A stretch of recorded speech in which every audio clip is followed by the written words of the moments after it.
Mesdames et messieurs, bonsoir. Bienvenue au magazine économique chaque dimanche 3h sur Radio Métropole et sur Télémétropole, le rendez-vous économique le dimanche soir à 7h. Cette émission sera disponible sur YouTube, comme vous savez, et vous pouvez la voir à n'importe quel moment. Nous allons avoir une émission spéciale sur les objectifs de développement durable. Le PNUD qui a organisé un atelier international. Et nous avons deux invités de marque.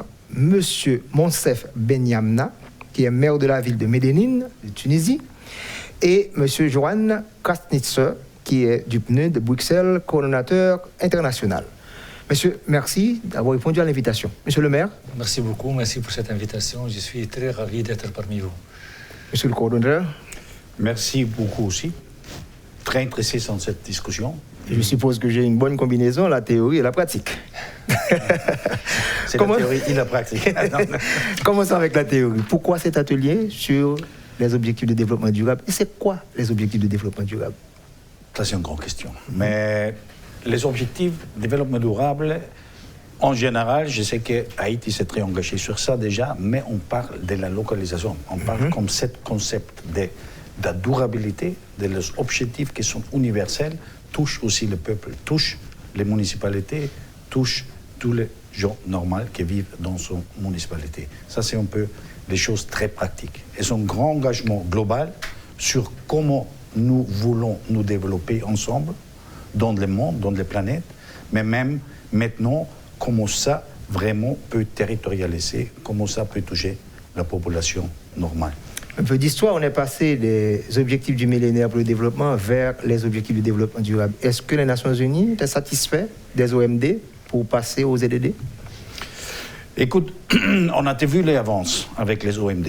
Non, c'est de la pauvreté mondialement a diminué. Autrefois, l'accès au eau potable, mais maintenant, c'est beaucoup plus engagé. Maintenant, on ne parle pas de réduire la pauvreté, mais on parle vraiment de mondialement d'avoir une vie respectable et dans la dignité pour toute la population. C'est une transition importante, c'est une transition difficile, parce qu'on parle aussi de l'involucration de toute la population, même dans le désert de cet objectif durable. C'était une population de 30 millions à participer pour la formulation. Enfin, c'est un compromis entre l'État, mais avec la participation de la population, avec la participation de la ville. Alors maintenant, la difficulté est l'implémentation. Ça, c'est un peu. Et dans cette étape-là, cet atelier ici, de voir ensemble, avec la société civile, avec aussi la presse, avec les maires, avec les bailleurs, avec les organisations internationales, et vers comment mieux travailler ensemble, de réaliser cet objectif dans les locales. Deux critiques, il y a trop de priorités, 17, et éliminer la pauvreté dans le monde d'ici 2030. 2030, c'est demain. C'est demain. Est-ce qu'on pourra atteindre ces objectifs ambitieux? Et ça dépend de nous, je pense. Non? Pas seulement des gouvernements, pas seulement de l'État, pas seulement des organisations internationales, mais des peuples. De moi, comme personne, de toi. Et toutes les parties prenantes. Monsieur le maire, je suppose qu'on vous a invité à venir en Haïti parce que vous avez déjà réalisé quelque chose. Il y a une expérience qui a été faite en Tunisie, dans votre ville, commune. Et qu'est-ce que vous avez fait déjà dans la localisation des ODD? Oui, justement, je suis là comme invité pour témoigner de l'expérience de la municipalité de Médénine dans la planification stratégique, dans la localisation des ODD. Nous avons entrepris cette expérience, ça fait 2 ans pratiquement, par un diagnostic, là où tout le monde a participé au niveau local. Tout le monde, ce sont les femmes, les jeunes, les partis politiques, les tissus associatifs au niveau de la municipalité de Médénine. Et nous sommes actuellement à l'aboutissement de cette étude-là et la réalisation de quelques projets qui sont liés directement aux ODD. Je prends l'exemple, je cite un exemple qui me vient maintenant. C'est l'aménagement d'un parc de loisirs qui entre dans le cadre de la santé et bien-être, l'objectif numéro 3. C'est un service de proximité pour les citoyens, assurer l'approche genre même dans ce projet-là. Là, on va essayer d'avoir des aménagements spéciaux pour les familles, pour les femmes, pour les jeunes. Il y aura un théâtre en plein air dédié pour les jeunes, pour s'exprimer, pour faire de la musique, pour danser aussi. Également, il y aura la possibilité d'aménager un mur pour les graffitis. Ça aussi, c'est dédié pour les jeunes, dans une approche d'inclusion de toutes les parties prenantes au niveau de la municipalité du Médine.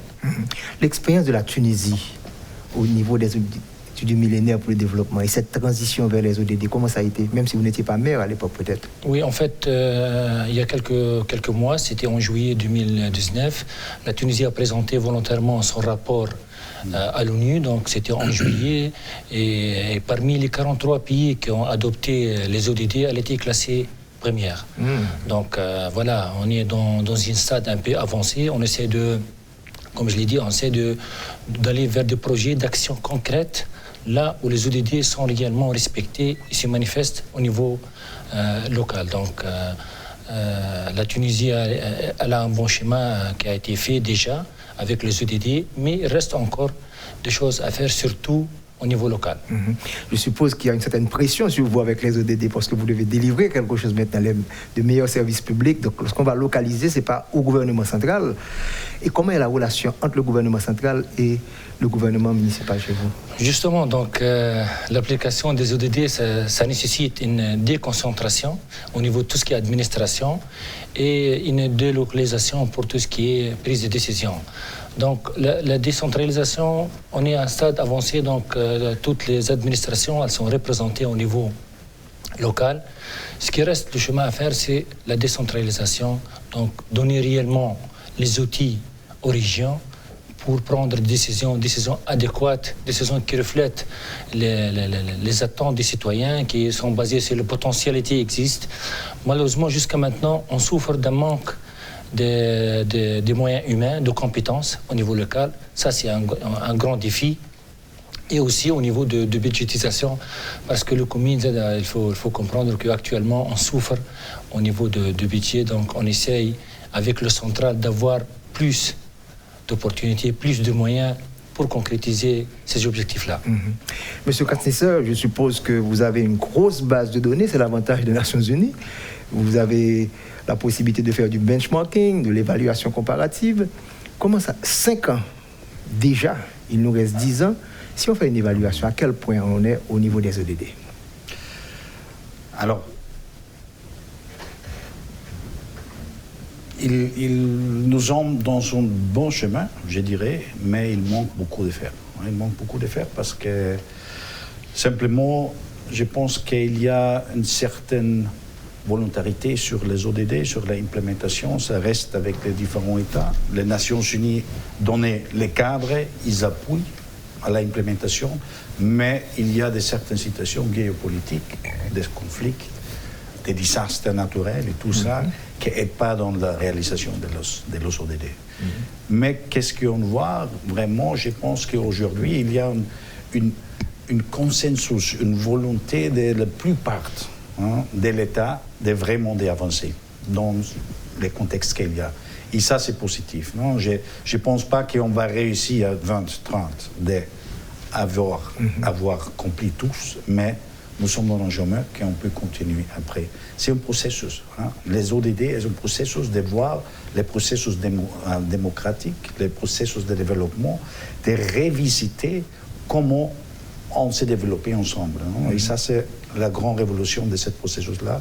Ce n'est pas très important si on est là à 100%, 2030. Mais si on avance, concrètement, je pense que ça c'est... L'été dernier, au niveau des Nations Unies, un forum de haut niveau sur le plan politique a mis l'accent sur l'importance de la localisation. Donc, est-ce que vous estimez si on ne localise pas, on ne pourra pas atteindre ces objectifs ou encore se rapprocher de vos objectifs? Ça, je pense que c'est clair.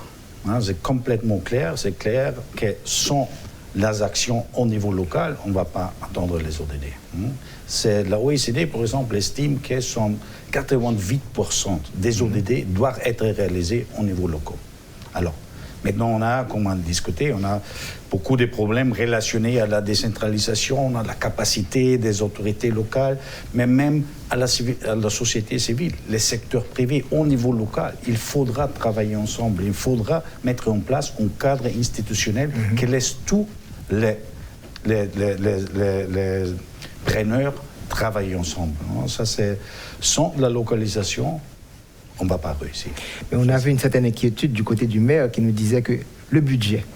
Mais je sais que du côté des Nations Unies, vous n'avez pas l'intention non plus d'apporter toutes les ressources. Il faudra qu'il y ait une mobilisation locale, tant au niveau fiscal et que le secteur privé. Donc, est-ce que ce message passe bien avec les acteurs locaux?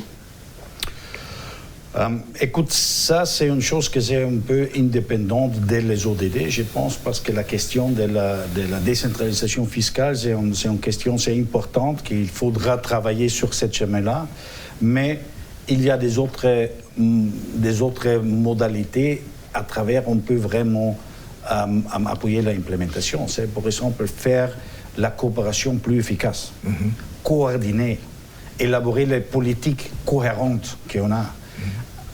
Pas la duplication des efforts dans les territoires et tout ça. Je ne dis pas que la fiscalisation, ce n'est pas important, mais il y a beaucoup d'autres choses qu'on peut vraiment aider. Il n'y a aucun doute. Monsieur le maire, et mobilisation fiscale, comment est la situation chez vous? Vous me disiez tantôt que vous avez quelques problèmes avec le gouvernement central, les ressources ne sont pas là. Comment vous arrivez à faire comprendre aux gens que si on doit atteindre les ODD au niveau local, il faut payer beaucoup plus? Comment est la pression fiscale de votre commune?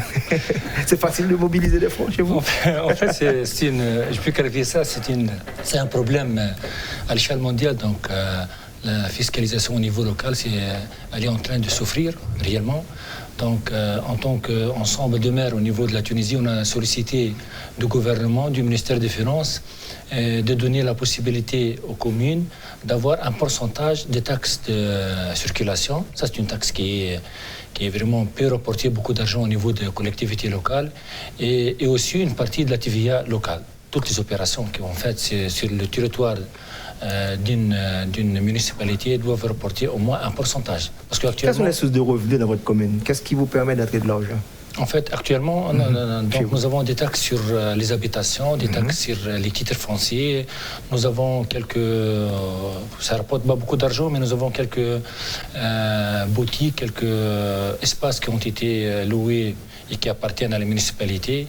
Et on essaye de travailler, je reviens à votre remarque, c'est que pour changer un peu le paysage au niveau local, on essaie de faire valoir le partenariat public-privé, ça permet d'augmenter les ressources des mairies, de donner plus de l'argent, de budgétisation pour pouvoir, à la fin, la finalité, c'est la réalisation du projet lié directement aux ODD. Donc, il faut avoir les moyens. Donc, on est en train d'élaborer une stratégie pour un partenariat public-privé au niveau de la commune de Medellín.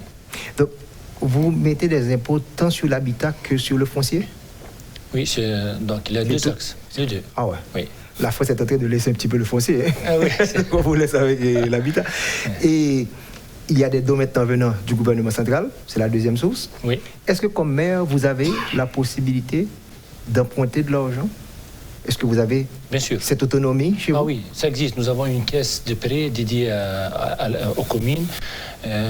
Permettez-moi de citer un exemple. La dernière opération qu'on a fait au niveau de la commune du Medellín, c'est l'achat de 3 engins pour les collectes des ordures ménagères et 2 engins pour l'assainissement et les aménagements de zouettes. Donc ça, ce sont des investissements qui ont été faits à travers des crédits qui ont été faits par la municipalité directement. Donc on a la possibilité de faire du crédit. On a aussi les fonds communs, donc de l'argent qui nous vient de l'État. Et on est appelé à faire de projets, ce qu'on appelle le programme annuel d'investissement participatif, là où le citoyen choisit réellement le budget, la ventilation du budget dans des projets de proximité. Donc, et ça aide à nouer une relation d'échange là où le citoyen il est partie prenante dans le processus décisionnel au niveau de la mairie de Medellín. Donc en faisant votre budget, vous invitez le citoyen à participer également, à prendre des décisions communes. Bien sûr, oui. Actuellement, nous sommes à un programme annuel d'investissement avec l'approche participative. Donc c'est le citoyen qui va choisir plutôt, parce qu'on va, de mon retour, on va entamer des réunions plénières, des séances plénières avec nos citoyens. Là, ils vont choisir exactement où va l'argent, dans leur quartier. Est-ce que ce sera pour l'aménagement de routes? Est-ce que pour l'éclairage public? Est-ce que pour l'aménagement de quelques espaces verts? Donc, c'est le citoyen qui choisit exactement la ventilation du budget. Ils se sont impliqués, donc ça veut dire qu'il y a une certaine confiance entre les deux parties. Justement. C'est un contrat. Justement. D'accord. Ouais. Vous suivez le magazine économique sur Radio Métropole, chaque dimanche 3h, sur Télémétropole, le rendez-vous économique. On va prendre la pause. On se retrouve dans quelques instants pour la deuxième partie de l'émission.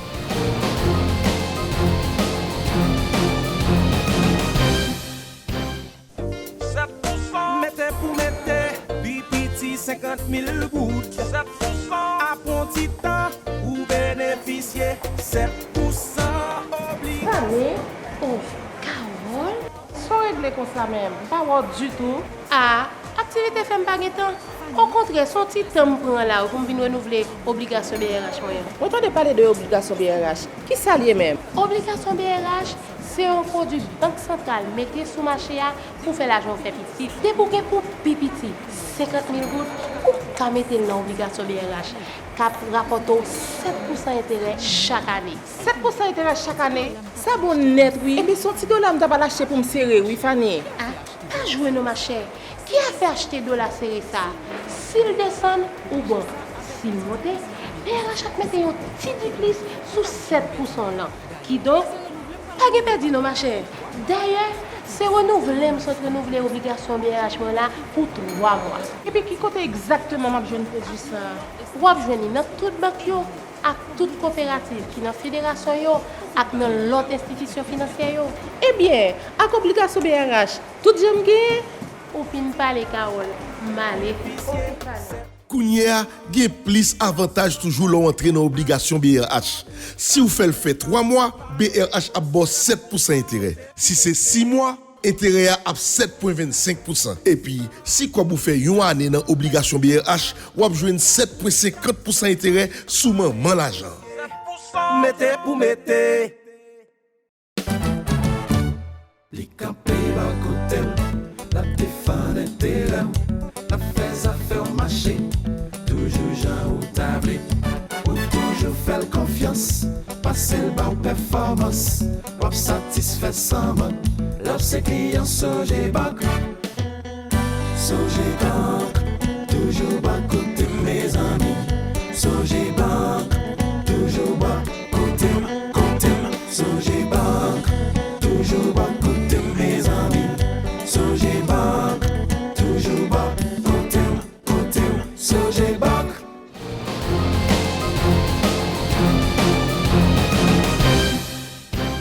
Vous suivez le magazine économique chaque dimanche 3h sur Radio Métropole, le dimanche soir 7h sur Télémétropole et disponible sur YouTube.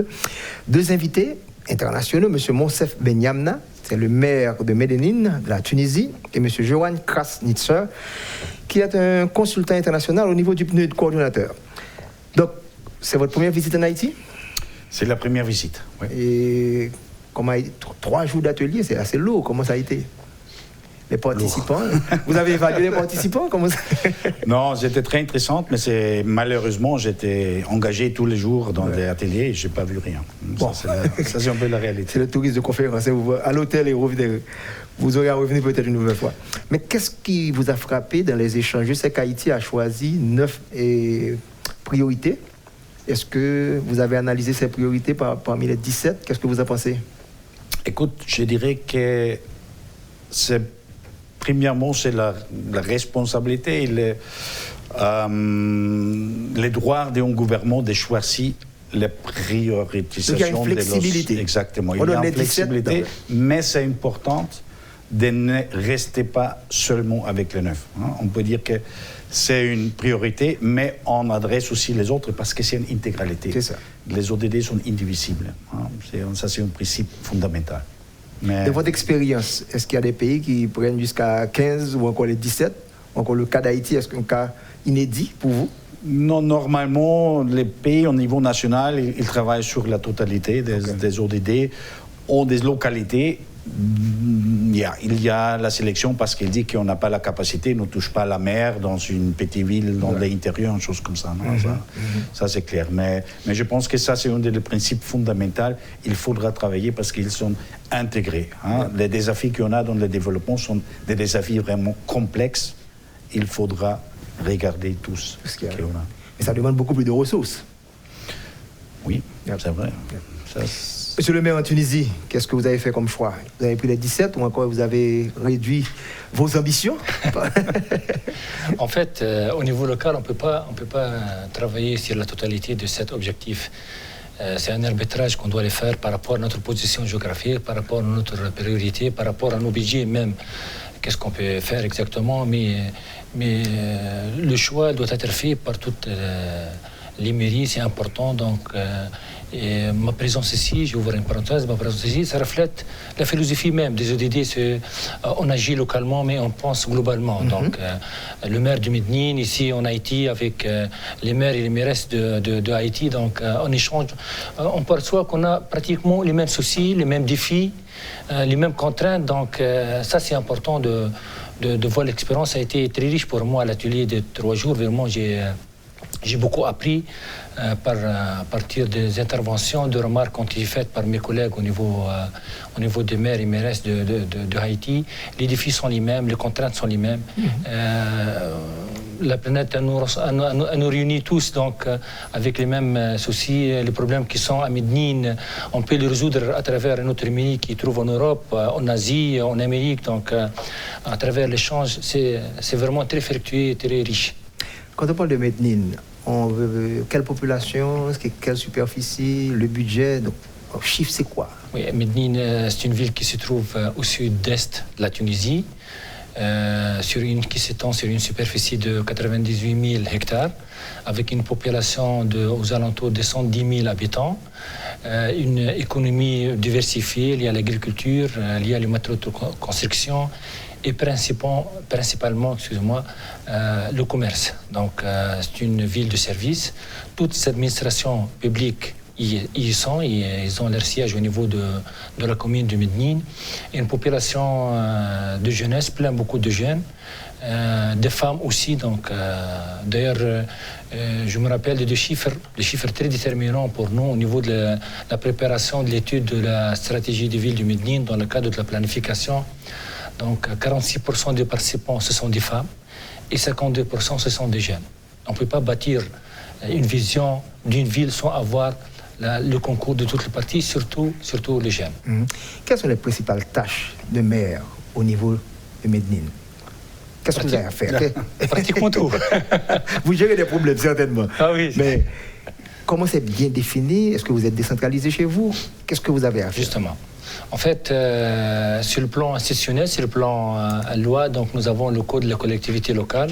Il régit l'activité des collectivités au niveau de la Tunisie, sauf que nous n'avons pas jusqu'à maintenant avoir toutes les prorogations pour intervenir dans tous les secteurs.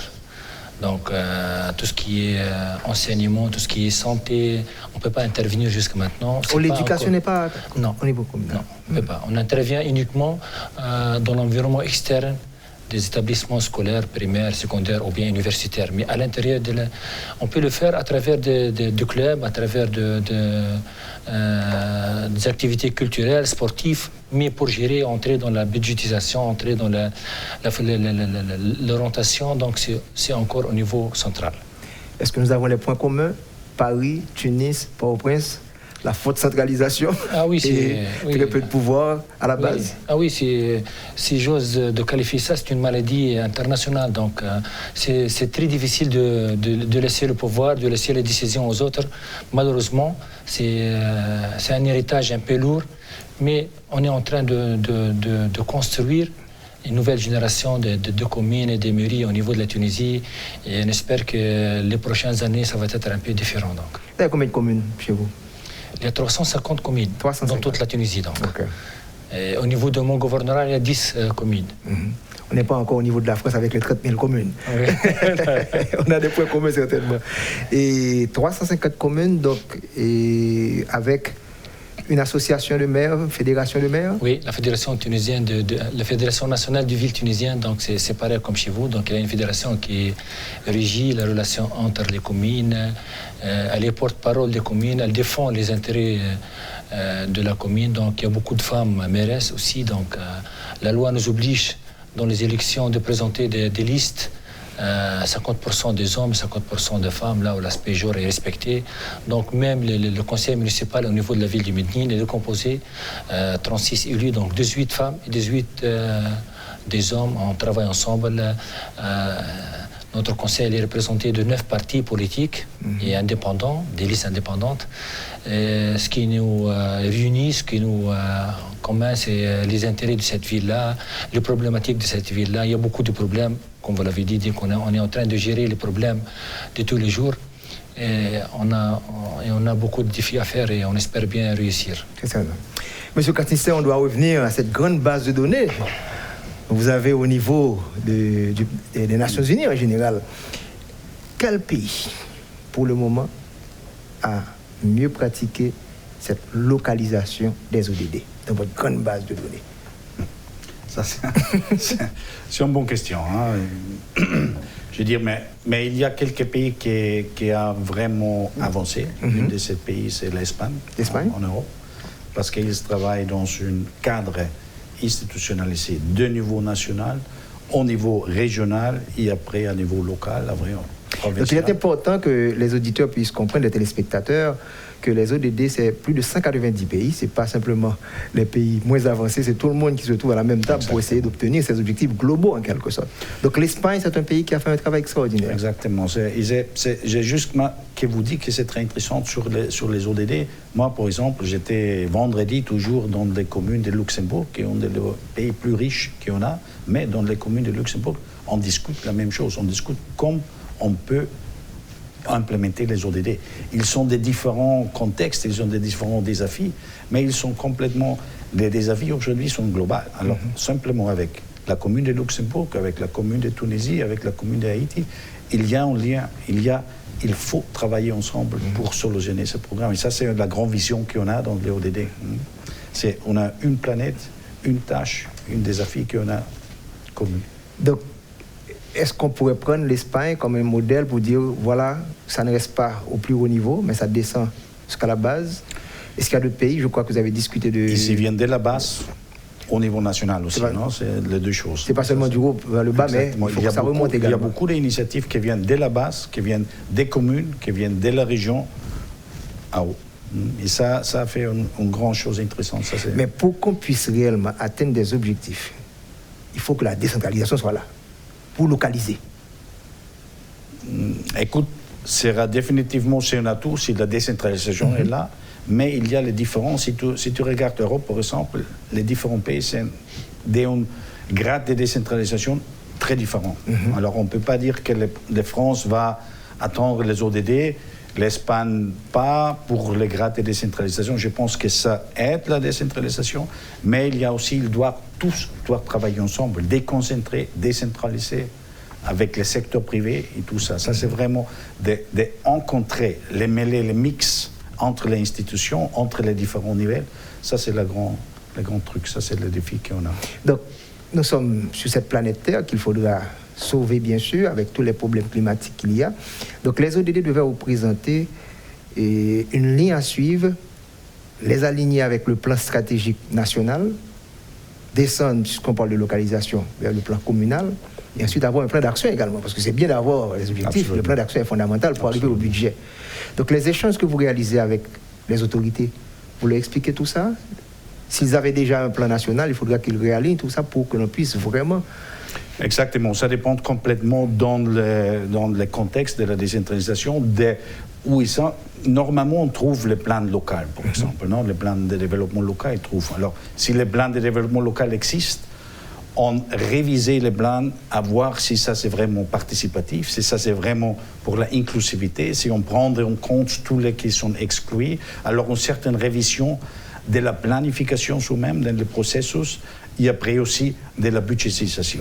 Mais ça, c'est la volonté avec le gouvernement national, autrefois, et avec les bailleurs internationaux. On dirait que la partie la plus facile, c'est d'avoir la vision, c'est d'avoir le plan stratégique. Car, pour qu'on puisse mettre en place ce plan d'action et l'exécuter, le mot magique, gouvernance. C'est vrai. Est-ce qu'ils sont prêts? Parce que si on veut localiser, il faut que vous ayez les ressources humaines, il faut que vous ayez les compétences, le capacity building. Donc, comment vous arrivez à faire comprendre, oui, c'est bien d'avoir ces beaux objectifs, on veut réduire la pauvreté, Mais je veux gagner un match de football, je dois avoir les joueurs pour gagner également, je dois avoir l'entraîneur pour gagner. Quel défi que vous avez sur le terrain? Il y a beaucoup de défis, mais je pense que c'est important qu'on sache qu'on n'a pas commencé de zéro 2015. Les ODD a formulé un compromis ensemble pour toutes les nations, nouveau pour 15 années, mais on a un chemin déjà. Alors, il y a une certaine capacité, il y a une certaine pratique, il y a certaines choses qui sont déjà sur place. Il faudra vraiment renforcer les pratiques positives et apprendre une de l'autre. Et ça, c'est un peu les mots-clés. Ce n'est pas seulement l'inversion, plus d'inversion, c'est vraiment la capacité, augmenter la capacité des élus en Haïti. C'est beaucoup plus facile dans l'échange direct avec son homologue des autres pays. De les bonnes pratiques qui existent là, de faire les penser un peu qu'est-ce qu'il y a la possibilité d'échanger, et même avec la société civile. Alors, nous sommes en train de vraiment de valoriser ces différents chemins qu'on a, de l'apprentissage commun entre tout ça, de valoriser qu'est-ce qu'on a fait dans le passé et apprendre les leçons de qu'est-ce qui n'a pas fonctionné. Et si vraiment on continue ce chemin, je pense que nous sommes dans un bon chemin. Mais il reste de grands défis, c'est clair. Monsieur le maire, vous savez que les théoriciens, nous avons la partie facile. C'est comme regarder un match de football et critiquer, pas vrai? Vous êtes sur le terrain, vous devez tirer le pénalty. On va vous critiquer si vous ne marquez pas. Mais dites-nous, quels sont les problèmes que vous rencontrez dans l'environnement interne? On peut avoir les opportunités, les menaces, faire le grand plan stratégique. Maintenant, exécuter tout ça. Comme maire, avec tous ces objectifs, comment vous allez livrer la marchandise? Justement, donc, il y a un gros souci au niveau local, c'est les compétences qui nous manquent beaucoup au niveau donc, des collectivités locales. Ça, c'est un constat national. Donc, pratiquement toutes les mairies au niveau de la Tunisie, ils souffrent de manque de moyens humains pour exécuter le projet. D'ailleurs, parmi les critères d'évaluation de la compétence et de rendement des mairies, ce sont le taux de réalisation du projet. Donc, il y a une grande partie du projet au niveau de municipalités qui n'ont pas été réalisées faute de moyens humains. Donc, il y a certes des solutions pour faire ça. Il y a le recrutement, il y a les détachements, donc la mise en disponibilité à partir du ministère. Donc, il y a beaucoup de solutions, sauf que jusqu'à maintenant, elles ne sont pas faites réellement. Donc, on attend encore. On espère bien dans les années à venir, à partir de 2020, les choses changent vers le mieux avec un taux d'encadrement qui va être meilleur qu'actuellement, et comme ça on peut avancer parce que c'est un grand défi d'avoir de compétences au niveau local. Les objectifs c'est bien, mais il faut avoir les ressources humaines, il faut avoir des acteurs pour réaliser tout ça. Vous suivez le magazine économique sur Radio Métropole, sur Télé Métropole, le rendez-vous économique. On prend la pause, on se retrouve dans quelques instants pour la troisième et la dernière partie de l'émission.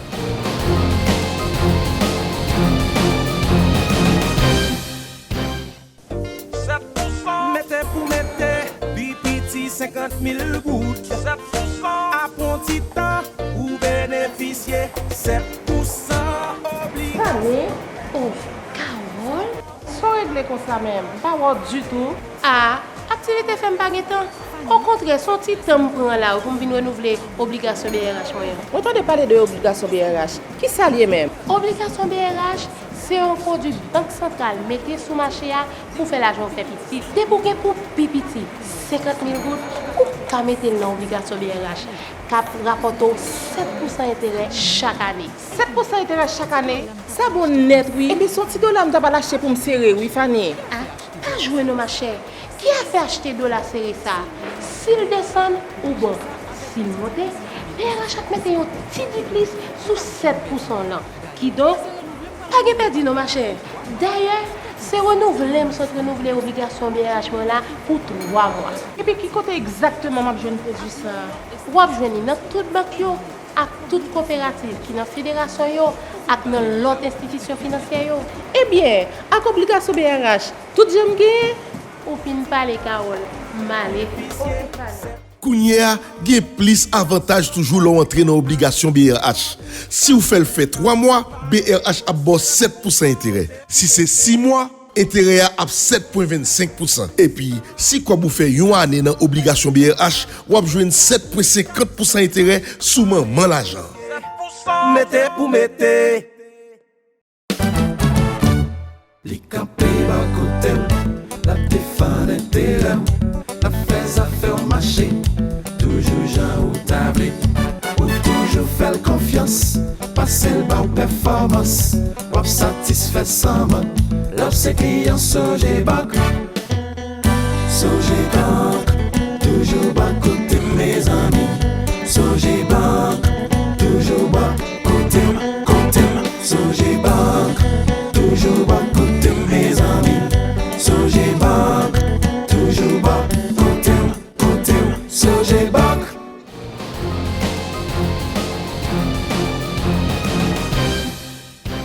Nous sommes bien à la dernière ligne droite de l'émission. Nous avons deux invités de marque, M. Monsef Benyamna, qui est maire de la ville de Medellín, en Tunisie, et M. Johan Krasnitzer, qui est responsable coordonnateur international au niveau du PNUD de Bruxelles. Donc, j'ai besoin de savoir comment vous avez évalué la participation. Est-ce que vous êtes satisfait? Est-ce que les échanges que vous avez eus, est-ce que les participants étaient au niveau pour absorber tout ça? Oui, je pense que c'est... Première, j'étais très satisfait parce que moi-même, j'ai appris beaucoup. Vous avez appris également? Moi, j'ai appris les contextes, j'ai appris les différentes solutions et tout ça. Alors, il y a bien sûr des différents niveaux, aussi des niveaux, haut niveau des gouvernements nationaux, une ministre qui a une autre connaissance des ODD, qui est une maire, mais il y a des solutions très concrètes, il y a des défis et toujours on prend des solutions à des autres peuple. Ça, c'est un peu le rôle qu'on jouait dans le PNUD international, de faciliter un peu les solutions. C'était intéressant, c'était avec un grand engagement, je pense aussi de la société civile, de l'université, de la presse, de tous les partenaires. Enfin, vraiment intéressant, mais c'était seulement à commencer un chemin. Je pense que... Mais pour bien atterrir tout ça, dans vos expériences, qu'est-ce qu'on devait faire? Moi, je dirais, je ne suis pas un expert en Haïti pour le moment, non, mais une certaine chose que j'ai vue, je pense que ce sera très important que les différents acteurs commencent de se mieux coordonner. J'ai dit aussi les bailleurs de fonds, de différents projets, il faudra vraiment avoir une cohésion, une harmonisation des initiatives au niveau territorial dans les communes, par exemple. Ça, c'est beaucoup de fois qu'on parle d'une duplication, on parle de différentes approches, on parle de comme ça, mais il faudra que les maires et les communes sont vraiment dans une position de négocier ça. Donc, un conseil que vous donnez aux partenaires techniques financiers, c'est une meilleure coordination des projets. Qu'il n'y a pas trop de projets par-ci, par-là, donc il faut qu'ils travaillent avec les gouvernements locaux pour qu'on puisse... Mais je pense que nous sommes un très bon chemin parce que maintenant, les UNDAF, c'est ce cadre entre les gouvernements et le système des Nations Unies qui sont en train de négocier ça maintenant. Comme on parle, ça va intégrer aussi cette action sur les locales. Et je pense que ça, c'est vraiment un cadre dans lequel on peut mieux harmoniser. Mais c'est toujours différent de l'harmonisation et l'alignation au niveau national et après au niveau territorial. Ça, c'est un autre défi toujours. Est-ce qu'il y a également ce qu'on appelle le buy-in, à savoir que sur la Banque mondiale, le Fonds monétaire, la BID, qu'on sache que ce n'est pas l'affaire du PNUD, les ODD, que tout le monde doit participer et aller dans la même direction avec les gouvernements? Alors, écoute, je crois qu'il y a un buy-in, mais il faudra toujours renforcer cette coordination entre les grandes institutions, même au niveau global. Tout à fait. Et après, au niveau territorial. Monsieur le maire, est-ce qu'il faudrait maintenant penser à un budget sensible à la pauvreté? Est-ce qu'il faut qu'il y ait des projets qui consortent des programmes, des projets, et que l'argent soit alloué sur, si on choisit 9, si c'est 17, et qu'on voit que réellement qu'il y a des allocations pour ces objectifs spécifiquement? Justement, donc, la réussite de la localisation des ODD, c'est à travers de tels projets. Donc, c'est très important d'avoir des actions concrètes qui ont un effet direct sur le citoyen. Parce qu'au bout de cette chaîne-là, au bout de ce processus-là, il y a un citoyen, il y a quelqu'un qui doit bénéficier de ces projets-là. Donc, à mon avis, pour donner un témoignage réel, un témoignage de l'efficacité des ODD, l'application des ODD, c'est la réalisation de projets qui touchent directement les citoyens, dans toutes les catégories, que ce soit sur le plan social et vaincre plutôt la pauvreté, ou bien sur le plan culturel, sur le plan sportif. Donc, dans tous les domaines, on doit avoir des projets concrets qui ont été réalisés et qui émanent directement des ODD. Donc, c'est important. Je reviens à l'atelier, permettez-moi. Donc, j'ai constaté la présence de toutes les parties prenantes, donc les représentants du ministère, la société civile, les médias, les jeunes, donc l'équipe qui travaille dans ce projet-là. Donc, cela permet de donner une vision là où les gens sont très bien impliqués, ils sont très engagés dans ce processus-là, dans cette logique des ODD. On croise les doigts pour la bonne réussite au niveau local. On sait bien que les budgets doivent être alignés, qu'ils soient au niveau municipal ou encore national, pour atteindre ces objectifs. Partagez avec nous le processus budgétaire. Comment ça se fait en Tunisie?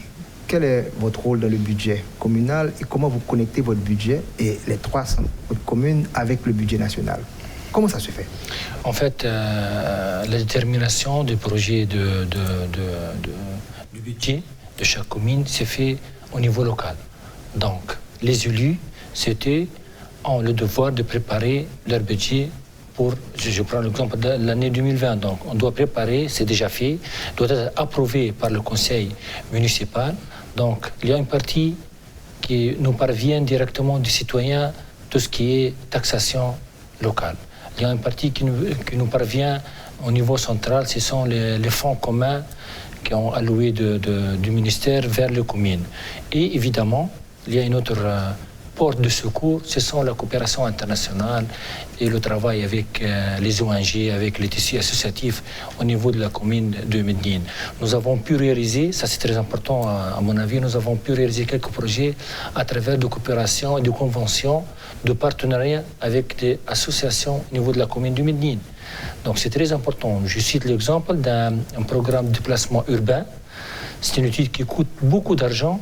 Et les moyens d'une municipalité, c'est impossible de réaliser. C'est à travers une coopération entre la municipalité de Medine et une association locale qu'on a pu initier le financement de cette étude-là. Donc c'est important. Ça, c'est un message à tous les maires ici en Haïti, c'est de chercher ailleurs que dans tout ce qui est fonds communs, tout ce qui est taxation locale, c'est de chercher ailleurs avec des partenaires stratégiques au niveau international. Donc les ressources nationales ne seront jamais suffisantes, donc il faudra essayer d'élargir ailleurs pour trouver d'élargir davantage de choix, oui. Vous avez des bons municipaux? Oui. Donc vous émettez des bons au niveau de non, pas encore. Non, excuse-moi, non, nous n'avons pas d'an. Vous faites des crédits mais pas de bons municipaux? Non, des crédits mais pas de bons. Pas de bons municipaux. Et l'État central, le gouvernement central, et contrôle l'audit, comment ça se fait? Et lorsque vous terminez l'année, votre budget exécuté, le suivi, comment ça se fait? En fait, l'année prochaine, ce sera une première donc, pour le contrôle de l'État sur le budget et les dépenses de municipalité. C'est le contrôle a posteriori. Donc, auparavant, on était contrôlé avant d'exécuter n'importe quelle action. On doit passer par le contrôle de dépenses. C'est une nouvelle expérience, c'est un grand défi. On revient aux problématiques de ressources humaines. Pour une bonne gestion, donc on sera évalué à la fin de l'année, à la fin de l'exercice. Donc ça, c'est un nouveau défi au niveau de municipalité. Donc les fonds, il faudrait donner des rapports, la reddition de comptes, la transparence financière, ça se fait chez vous? Ah oui, c'est bien. Ah oui, c'est. On est obligé des comptes, réalise un travail. Bien sûr, oui, on est contrôlé, donc on doit respecter tout ce qui est transparence. Nos comptes doivent être bien tenus, donc sinon on est sanctionné. Donc. Et vous n'avez pas un haut conseil des finances publiques comme ça se fait en France, parallèlement à la Cour des comptes? Non. Non, c'est pas important. On revient avec les Nations Unies. Addis Abeba, on avait promis de l'argent quand même si on doit faire de l'effort national. Mais est-ce que les fonds commencent à venir pour pousser avec les ODD? Comment ça se trouve? Je sais que c'est facile de donner les idées, mais l'argent c'est beaucoup plus difficile à mobiliser, pas vrai? Les 0,7, 0,9%. Et même les plus riches disent nous avons des problèmes également. C'est un grand défi. Yeah. C'est un grand défi. Et je n'ai même pas maintenant les chiffres exacts, mais il y a une certaine tendance, non, les fonds sur les changements climatiques, ça se mobilise un peu plus facile non, que les fonds en général pour les ODD. Au moment où nous parlons, il y a une grande réunion en Espagne, à Madrid. Pour le moment maintenant, oui. Est-ce que ça peut aider les ODD? Il n'y a pas d'engagement? Oui, maintenant, tout c'est grand parce qu'on a des différents. On a même l'agenda urbaine, non, qu'on va avoir. On a l'agenda de Global Partnership, non, pour l'efficacité des aides. On a Addis Abeba, on a des autres. Je pense que maintenant, nous sommes dans ce chemin de vraiment coordonner les différents agendas internationaux, que c'est très important. Il y a Addis Abeba, c'est bien sûr, il reste ce grand défi, mais vous avez mentionné aussi les bonds, vous avez cette manière de financiation alternative, un peu innovative. On commence avec ça. Hein, les grands bonds, et tout ça, c'est les bons verts, les choses comme ça. Ça reste un peu un défi, dans mon avis, pour les municipalités, parce qu'enfin, c'est un crédit. Il faudra repayer les crédits et ça reste avec un peu un risque, non, qu'on a vu aussi. Non? Mais il y a cette manière innovative de financiation va gagner l'espace. Donc il y a toute une réflexion sur le financement des ODD au niveau mondial, à savoir comment donner un support, mais localement, il faudra qu'ils puissent mettre les structures en place, la bonne gouvernance pour bien recevoir et justifier tout ça. Complètement d'accord. Mais ça, on peut aider comme Nations Unies. Hein? Mais enfin, ça, c'est la responsabilité de l'État. Ce dialogue entre les niveaux nationaux, ils sont communs, c'est les différents niveaux. Les formes de décentralisation, on peut faciliter, on peut donner des conseils et tout ça, mais ça reste la responsabilité de l'État même. Et ce dialogue avec la population. Au niveau des Nations Unies, il y a une unité qui regarde ces 193 pays qui ont pris l'engagement, suivent année après année. Oui. Est-ce que vous êtes sur la route, sur la bonne voie, la trajectoire nécessaire? Mais certainement, comme vous avez ici bien dit, il y a des désastres naturels, il y a l'instabilité politique, et très souvent, on peut se retrouver en dehors de la trajectoire. Mais est-ce qu'on est sur la bonne voie pour le moment présent, pour 2015-2030? Je crois oui. Je crois oui, parce que vraiment, c'est cette mobilisation des nouveaux. Les gens discutent. C'est la même chose, simplement que nous sommes là, on discute les ODD, on discute les défis au niveau local, on discute la décentralisation et tout ça. C'est déjà quelque chose. Mais il y a les avances. Il y a les avances mondialement. Hein, mais moi, je voyage beaucoup, mais je pense que nous sommes dans le bon chemin. Mais il faudra vraiment assurer qu'on va s'engager plus en plus, hein, et pas moi maintenant, parce que nous ne sommes pas là. Hein. Ça, c'est un peu les désavis qu'on a pour le moment. Mais avec tout le mouvement migratoire qu'il y a, du rural vers l'urbain, vous avez parlé tantôt de l'agenda urbain, est-ce que ce n'est pas beaucoup plus difficile d'atteindre ces ODD? Écoute, moi, je viens d'Europe. Non? En Europe, la migration, pour le moment, c'est vu pour une part des États pour un grand problème, pour l'autre part des États, c'est une option, c'est une possibilité. Alors, ça dépend un peu de nous, ça dépend d'une bonne gouvernance, de valoriser les possibilités qu'on a et instrumentaliser ça pour un chemin de développement. Parce qu'on peut faire les murs, on peut dire que seulement nous, ou on peut vraiment travailler ensemble. Et comme ça, je pense que nous sommes pour le moment dans un chemin positif. Quelle est la tendance en Tunisie concernant l'urbanisation? Est-ce que ce mouvement migratoire du rural vers l'urbain, vous ressentez tout ça? Est-ce que votre commune, Medellín, ressent cette pression? Oui, on est touché directement par deux flux de migration, donc l'immigration interne et l'immigration internationale qui s'est fait de l'Afrique vers l'Europe. Donc la commune de Medellín, elle est touchée directement. C'est un flux qu'on ne peut pas le contrôler malheureusement. On n'a pas les moyens même pour gérer ça. C'est le plan migration interne, donc c'est un problème de plan d'aménagement. Donc il y a les nombres d'habitations qui sont en train d'augmenter. Sans avoir un plan d'aménagement qui couvre toute la superficie de la commune, ça va répercuter négativement sur l'urbanisation de la ville. On est conscient de ce problème, déjà c'est un pas, et on essaie de chercher quelques solutions, au moins avec le central, avec le ministère, pour résoudre ce problème-là. Pour finir, votre expérience haïtienne, quelle perspective? Est-ce que vous pensez que cet atelier a pu faire avancer les choses, les lignes, au niveau local en Haïti? Moi, je crois oui. Et j'espère que ça, c'était simplement le commence d'un engagement plus fort sur les localités. Je pense que ça, c'est les clés pour tout ça, c'est vraiment de institutionnaliser ce dialogue avec la société civile qu'on a. Parce que ça, c'est un des grands défis, non? La manque de confiance de la société civile dans son propre institution. Vous avez un mot pour le secteur privé? Le secteur privé, pour nous, on voit que le secteur privé, surtout le secteur privé petit, les petites entreprises dans les territoires, comme un secteur clé. C'est vraiment clé. Mais ce secteur privé aussi a besoin d'appui pour vraiment valoriser le potentiel qu'il y a. Mais il y a des différents programmes, il y a des différentes approches et tout ça. Et il faudra voir ça dans une manière territoriale intégrée. Et je pense que ça c'est vraiment un grand atout pour le futur. Tout à fait. Monsieur le maire, est-ce que ça a été un laboratoire pour vous? Vous avez appris autre chose et vous allez renforcer votre position, votre connaissance lorsque vous serez dans votre pays? Bien sûr, c'est évident. Tout échange ne peut qu'augmenter notre savoir-faire, notre connaissance. Donc, j'ai côtoyé pendant 3 jours les responsables, les maires de villes de Haïti. Donc, c'est très riche, très intéressant. Donc, je viens vers Medellín avec d'autres défis. Donc, je l'ai dit, c'est un exemple, c'est dans la philosophie même des ODD, c'est de penser globalement et d'agir localement. Donc, c'était très riche, très fructueux. Donc.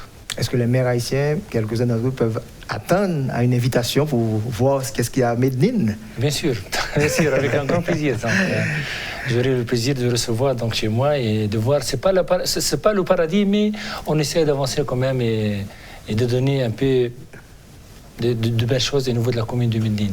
Eh bien, je ne saurais partir sans que vous citiez le nom de votre partenaire qui a fait un travail extraordinaire, mais comme les femmes restent toujours dans l'ombre pour travailler et laisser les messieurs prendre la lumière. Elle s'appelle déjà comment? Qui a participé avec nous? Luana Natali, qui est un professionnel excellent, avec une connaissance plus grande. J'aurais préféré qu'elle est là, mais elle a dit qu'elle préfère que c'est la moi. Merci Luana. Merci bien, chers téléspectateurs et auditeurs. À la semaine prochaine.